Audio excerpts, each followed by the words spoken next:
हमारा सबसे बड़ा दुश्मन कौन है?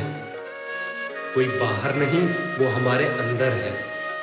ये बात श्री कृष्ण ने भगवद गीता के अध्याय 6 छंद 5 में बोली है। जब अर्जुन अपने ही कुल, अपने ही परिवार के खिलाफ में हथियार उठाए तो उन्हें लगा कि मेरे दुश्मन शायद बाहर हैं, मेरे दुश्मन गुरु द्रोणाचार्य हैं, मेरे दुश्मन भीष्म पितामह हैं।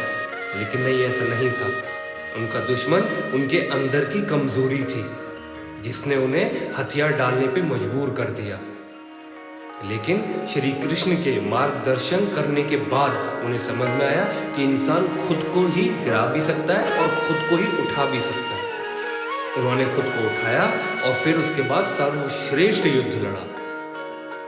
इसी तरह अगर हम इस ज्ञान को आज के समय में देखें तो विराट कोहली, जिन्हें कई बार लगा होगा अपने इनिशियल फेज में, अपनी तैयारी के, अपने बैटिंग के, कि शायद मेरे दुश्मन ओपोनेंट टीम है, लेकिन उन्होंने खुद को संभाला, खुद को उठाया और अपने ही रिकॉर्ड्स तोड़े और अपने सेंचुरीज के नए रिकॉर्ड्स बनाए।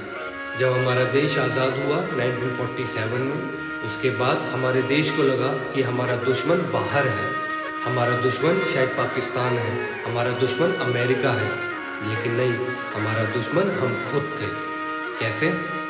हमारे पास इतने सारे अन्नदाता होने के बावजूद, इतने सारे किसान होने के बावजूद भी अमेरिका के सामने हमने हाथ फैलाया और हमने अमेरिका से गेहूं का बीज मांगा, लेकिन उसने नहीं दिया। उसके बाद भारत ने खुद अपने ऊपर काम किया और हरित क्रांति लेकर के आए, ग्रीन रिवॉल्यूशन लेकर के आए। और आज हमारे पास इतना अनाज है, इतना व्हीट है कि हम अपनी ही नहीं, हम पूरी विश्व की पूर्ति कर सकते हैं। इसी तरह से अगर हम एग्जाम में फेल हुए हैं, अपने बिजनेस में फेल हुए हैं, किसी भी कार्य में फेल हुए हैं और हमें लग रहा है कि शायद हमारा दुश्मन कोई बाहर है, नहीं, हमने खुद पे काम करना है, अपने खुद को ही उठाना है।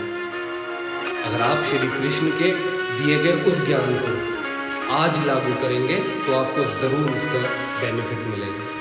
इसके ऊपर सोचिएगा ज़रूर।